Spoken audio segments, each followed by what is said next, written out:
It is commonly known that many of our nation's early citizens had fled Europe and journeyed to the colonies to find religious freedom.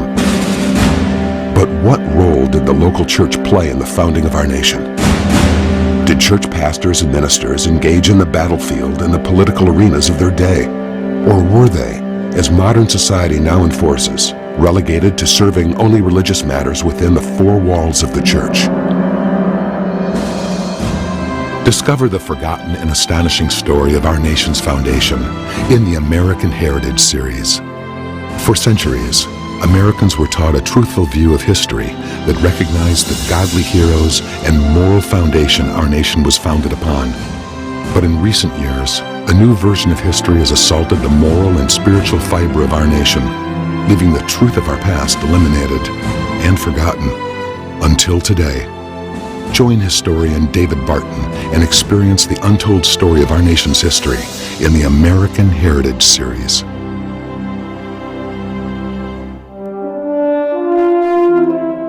During the Revolutionary War of the 1700s, the local church, pastors, and clergymen played a pivotal role in the founding of our nation. But how did the church respond to such lingering issues as slavery and civil rights? Is there still a role for churches and pastors to play in today's political arena? Discover our nation's godly history in the American Heritage series. America, this is your heritage. One particular body or profession of individuals that may have had as much impact as any other group in America in securing American independence was pastors. Not only had they talked about all these issues in the pulpit, but when it came time to actually go on the battlefield and fight, they were at the forefront of congregations. Pastors were clergy. Right out front. I'll give you a great example. We all learn in school about the story of Paul Revere writing to let them know the British are coming. Right. There's a lot more to that story than we hear. I mean, in several ways. Not only on the pastor's side, but also writing that same night with Paul Revere was an African-American patriot named Wentworth Cheswell. Now, it turns out that Revere is headed to the west to let them know the British are coming. Wentworth Cheswell went north to let them know the British are coming, but the two took off. And we hear about Revere because the British actually did go west and not north. Well, where is it that Revere is writing to let the Americans know that the British are coming? He's writing in the home of one man, the Reverend Jonas Clark. That's where he's headed, one place. Why Clark's home? Well, he was in Lexington. The British were going to Lexington to take the stores there and take the ammunition, the stores of supplies they had. So he's writing to let Reverend Clark know. Oh, why not let the mayor know or something? No, he's writing to let Reverend Clark know. Why Reverend Clark? Because that night, John Hancock and Sam Adams were staying with Reverend Clark, which they did all the time. The Reverend Clark was the most significant political leader in that community. As a matter of fact, he's the one who helped write the resolutions for Massachusetts to separate from Great Britain, become part of the United States of America. He's the guy that was sent to help write the state constitution for Massachusetts. Here's a preacher involved in all this. So here comes Paul Revere. They finally get word, and when word arrives for Sam Adams and John Hancock that the British are coming, those two turned to Reverend Jonas Clark and looked at him and said, "Pastor, are your people ready?" Wow. And he says, "I've trained them for just this very moment." So when the call went out, the alarm bell rang that the British were coming. And by the way, the alarm bell that rang was the bell in his church that rang to let them know the British were coming. 150 people gathered there to meet the British. They gathered at his church, led by him, and they were out of his church. It was his church that gathered to fight the British. Well, it turned out the British didn't come on the first alarm. So the second alarm sounds and they regather, and there's Jonas Clark at the church. And so they go out on the green to fight the British, and he made real clear that, listen, God blesses a defensive war, He doesn't bless an offensive war, so don't you fire the first shot. Wow. And that was real simple. If they fired us, let them have it, but don't you fire the first shot. And so when that first shot was fired, by the time the volley was over, the shot heard around the world, by the time it's all over, what you have is 18 Americans laying there on Lexington Green. 8 of them were dead, 10 of them were wounded. All of them were out of his church. And so here, Paul Revere is writing to find this preacher, because that's where the patriot leaders are, is with this preacher. And when it comes time to fight, it's the preacher that gets the church to go out there and defend their rights. Well, as the British start moving from Lexington back to Boston along the way, they find the closer they get to Boston, the more opposition they find. It wasn't just fighting 100 Americans out at Lexington. By the time they get back to Boston, there's several thousand Americans lining the road, sniping at them from both sides with rifles. Where'd those guys come from? Wentworth Cheswell, the patriot, strong Christian, black American who went north to warn them, let them know the British are coming, so they got together and came south to meet the British. So as the British are coming back along the road to Boston, he's put out the alarm and all these guys are getting along. And it's amazing how many of the groups along the road were pastors who went and grabbed their own rifle, assembled their church, and took their men to meet the British as they were coming back. So Jonas Clark is one example. By the way, this is the sermon that he preached the very next year after Lexington. This is Pastor Clark. This is a very famous sermon that he delivered and gave. And this particular sermon is recounting the one-year anniversary of what the British did to start the American Revolution. It's his congregation, his folks. And I tell you, his eyewitness account is pretty remarkable on what happened. Who are the leaders most responsible for the movement in America that led to our independence? Today we hear names like Samuel Adams, the father of the American Revolution, Thomas Jefferson, the principal author of the Declaration, John Hancock, the President of Congress with his bold signature on the Declaration, and John Adams, who not only signed the Declaration but who also negotiated and signed the peace treaty with Great Britain to secure our independence. These are indeed important political leaders behind our independence, but in previous generations we also knew about other important leaders. In fact, John Adams himself declared that the Reverend Dr. Jonathan Mayhew and the Reverend Dr. Samuel Cooper were two of the individuals, quote, most conspicuous, the most ardent and influential in the, quote, awakening and revival of American principles and feelings that led to our independence. Other ministers whose influence and leadership was also important included the Reverend George Whitefield, the Reverend James Caldwell, the Reverend John Peter Gabriel Muhlenberg, and his brother, the Reverend Frederick Augustus Muhlenberg, and many more.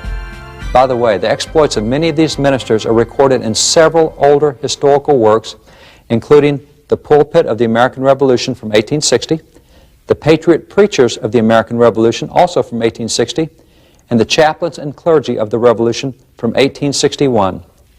Yet today we don't hear much about the role of the church, of ministers and Christians, in the founding of our civil government. So on what basis could John Adams say that pastors in particular and Christians in general were so influential in our move for independence? Because of the work of pastors in shaping the worldview of the nation and because of the work of Christians in founding our government. One of the chief advocators of American independence was the Reverend George Whitefield. Now, we might have heard about Reverend Whitefield from the First Great Awakening, but we weren't told that George Whitefield is the guy who was urging Americans to separate from Great Britain. He said Great Britain is trying to force an established church on you. They're trying to take your liberties away, both civil and religious. Unless you separate, you won't preserve your liberties. We don't consider that to be part of revival preaching. It was part of the American Great Awakening revival. So Whitefield had such a substantial impact that not only did he go to Parliament to argue for the Americans when they did the Stamp Act in 1765, but he did so many things militarily wise to help the Americans get ready for it that when it came time, he died in 1770. He's buried in Newburyport, Massachusetts, and back then when they buried individuals, they often buried them inside the church. And in the case of very prominent ministers, they would kind of make a sarcophagus for them and put them perhaps down in the basement. A lot of other famous individuals they literally buried in the aisles of the church. So they took and buried Whitefield down in the basement of the church. As the first troops are getting ready to leave from Massachusetts to go up and to try to engage the British as they're in Canada, up toward Quebec, etc., as they're getting ready to leave Newburyport to go to that battle in Canada, they stopped by the church where Whitefield was buried. They had a sermon preached there to the entire military before they left. And then the leader of the military, followed by all the guys, went downstairs. They lifted the top off that sarcophagus where Whitefield is buried. Now this is 5-6 years after he's dead, so he's quite decayed. They reached inside that casket and started cutting pieces off his robe to take with them into battle because he was their inspirational leader for American independence. They wanted to take this remembrance of the hero and what their hero had done and told them into battle. During the Revolutionary War of the 1700s, The local church, pastors, and clergymen played a pivotal role in the founding of our nation. But how did the church respond to such lingering issues as slavery and civil rights? Is there still a role for churches and pastors to play in today's political arena? Discover our nation's godly history in the American Heritage Series. America, this is your heritage. This is a small house rotunda. It joins the main Capitol rotunda with the old House chambers. In this room are 3 statues, including this one, of the Reverend John Peter Gabriel Muhlenberg. In the 1770s, Reverend Muhlenberg pastored 2 churches in the tiny town of Woodstock, Virginia, on the west side of the Blue Ridge Mountains. One of those churches was an English-speaking Episcopal church, and the other was a German-speaking Lutheran church. In addition to pastoring these 2 churches, Reverend Muhlenberg was also a member of the Virginia legislature. In mid-January of 1776, Pastor Muhlenberg returned from the state legislature in Williamsburg to his churches in Woodstock. Even though the Declaration of Independence had not yet been signed, armed conflict was fully underway. In fact, British troops were already at work in Virginia. They marched on Williamsburg, seizing the Patriots' gunpowder and munitions. Patrick Henry quickly rallied 5,000 Virginians to retake those munitions or to demand full repayment by the British for what they had seized. With the state on the brink of war, on January the 21st, 1776, Reverend Muhlenberg stood in his pulpit and delivered what was to become his farewell sermon. Let me read from Ecclesiastes chapter 3. To everything there is a season, and a time to every purpose under the heaven, a time to be born, and a time to die, a time to plant, and a time to pluck up that which is planted, a time for war, and a time for peace. In the language of Holy Writ, there is a time for all things, a time to pray, a time to preach, but a new time has come. There is a time to fight, and that time is now. If we fail to stand against the oppressor, if we don't rise up to protect ourselves and our precious liberties, we will lose them to the tyrant, for none else will take up this cause for us. We must make the sacrifice. We must bear up in arms in the fight. So I call you now to stand with me in this cause, most urgent and noble. Outside the church, Pastor Muhlenberg ordered drummers to beat for recruits, and some 300 men from his congregations joined him that day. They became known as the 8th Virginia Regiment. The Reverend John Peter Gabriel Muhlenberg went on to become one of America's highest-ranking military officers. He finished with the rank of Major General, one of only 17 officers in the American Revolution to achieve that rank. And you will find him in the picture in the rotunda of the surrender of the British at Yorktown. This statue, depicting the moment in which Pastor Muhlenberg removed his clerical robes to reveal his military uniform to his congregation, reflects yet another aspect of America's rich spiritual heritage depicted so widely throughout the Capitol building. Interestingly, John Peter Gabriel Muhlenberg had a brother, and his brother was also a minister. And he's also featured in a prominent location here in the Capitol. John Peter's brother was the Reverend Frederick Augustus Muhlenberg, pastor of a church in New York City. Frederick had at first been critical of his brother becoming involved as a minister in defense of liberty. But when the British arrived in New York City in 1777, they drove Frederick from his own church and then desecrated the building. Frederick thus found himself rethinking his position, and he too made the decision to get involved. You can find his portrait hanging directly behind the current House chambers in what is called the Speaker's Lobby. It is a room filled with portraits of all the previous Speakers of the House. Why is a portrait of the Reverend Frederick Augustus Muhlenberg prominently displayed there? Because he was the original Speaker of the U.S. House of Representatives. In fact, his signature is one of only 2 on the Bill of Rights. Another remarkable contribution to American liberty by yet another minister of the gospel. You'll find that one of the great military leaders in New Jersey was the Reverend James Caldwell. He was a Presbyterian pastor. And at the early stages of the American Revolution, we had a lot of will, but we didn't have a lot of means. I mean, we did not have much in the way of equipment, ammunition, supplies. We didn't have much in the way of money. You'll find that a lot of the soldiers in the first early years of the American Revolution went for 3 years without being paid anything. We couldn't afford it. So it's really a bunch of farmers and business owners and ship owners taking their own private resources best they can to go fight the world's greatest military power. Well, during one of the battles, as they were fighting the British, it was a battle outside a church, the Americans ran out of wadding for their guns. Now, if you don't have that wadding to hold the powder in there and separate it from the lead, it's not worth having the lead, not worth having the powder. So they ran out of wadding. He gets this brainy idea. He runs inside the church and grabs the hymn books and brings the hymn books out. And the hymn books were Watts Hymnal. Watts Hymnal done by Isaac Watts, one of the greatest Christian theologians in history. So he brings that out and he gets this kind of thought and he says, we can deliver a message to the British twofold here. So he tears out these pages. He said, let's give them Watts, boys. It's like, let's deliver some pure doctrine to the British here. So they used the hymn books for the wadding in there.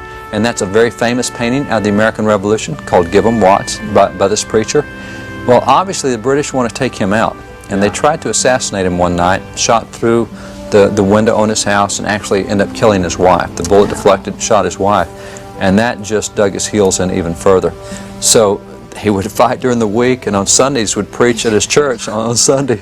And on Sundays, he pulled out a really big Bible, big pulpit Bible, and on Sundays he would lay 2 braces of pistols up on top of that Bible, and he would challenge anybody to take his guns or take his Bible away from him. I mean, he was just not going to be intimidated. Wow. And that was the character and the caliber of so many of those leaders. George Washington, in his famous farewell address of 1796, reminded us why our government and its policies were so successful. He declared, Of all the dispositions and habits which lead to political prosperity, religion and morality are indispensable supports. Yet many today, including many Christians, have fallen into believing that Christians should not be involved in civil government, that there should be some sort of a compartmentalization, that our faith should be kept in one arena and real life in another, and that the two should never meet. The Bible does not teach that, and fortunately our founding fathers and early ministers did not believe that. Yet many critics today try to invoke what Jesus said in Matthew 22 as proof that Christians should not be involved. But this is a complete mischaracterization of that passage. Matthew 22:21 says that we are to render unto Caesar the things that are Caesar's, and unto God the things that are God's. But do you remember why Jesus said this? He was asked whether it was right to pay taxes. Jesus picked up a coin, asked whose inscription was on it, and when they said Caesar's, Jesus replied, then render to Caesar what is Caesar's, and to God what is God's. That is, render your due to the government and render your due to God. You have responsibilities in both areas. By the way, here in America, who is Caesar? Our Constitution says that Caesar is we the people. So are we saying that God should not be involved with Caesar, with we the people? That makes no sense. Jesus affirmed that we have responsibilities in both arenas because of our dual citizenship. We are citizens of heaven, but we're also citizens of earth, and we have duties in both arenas. But beyond the passage in Matthew 22, there are many other biblical passages where God endorses the involvement of His people in the civil arena, an institution that He Himself created and ordained. For example, notice that in Romans 13, verses 4 through 6, on 3 separate occasions, the Scripture says that those who are in civil government are, quote, ministers of God. Perhaps this is why so many ministers were involved in the civil arena during the founding era. They believed and obeyed the Bible. Consider also Hebrews 11. This is our Faith Hall of Fame. This is where the great heroes of our faith are held up to us as our examples. And we're told in Hebrews 12 that it is these heroes who are cheering us on. Yet notice that every one of the heroes of our faith listed in Hebrews 11, verses 22 through 34, was involved in civil government. Why would God hold them up to us as examples to emulate if He didn't believe it was right for His people to be involved in the civil arena? During the Revolutionary War of the 1700s, the local church, pastors, and clergymen played a pivotal role in the founding of our nation. But how did the church respond to such lingering issues as slavery and civil rights? Is there still a role for churches and pastors to play in today's political arena? Discover our nation's godly history in the American Heritage Series. America, this is your heritage. And what we're talking about today is the role of pastors that really led up to the Revolutionary War and what their part would play. Tell you, these pastors we had in the American Revolution were men. Yes. In the West, we would say they were men with a bark on. You know, they wore out their clothes from the inside out. You know, so they were rough. They were rugged individuals. They knew the Bible. They were committed to principle. Yes. They were not vicious in any sense, and that's why Pastor Clark was so emphatic that you have to do this biblical way. Don't you fire the first shot. But if they fire at you, the Bible gives you every right of self-defense, and you can go after them. One of the great examples I love of a man of God, you know, we use that term, man of God. It was a man of God, was the Reverend John Wise out of Ipswich, Massachusetts. Now, he was an intellectual thinker, one of the greatest intellectual forces in early colonial America. He's the guy that from his pulpit, he already taught from his pulpit that taxation without representation is tyranny, the consent of the governed, all these things in the Declaration he taught.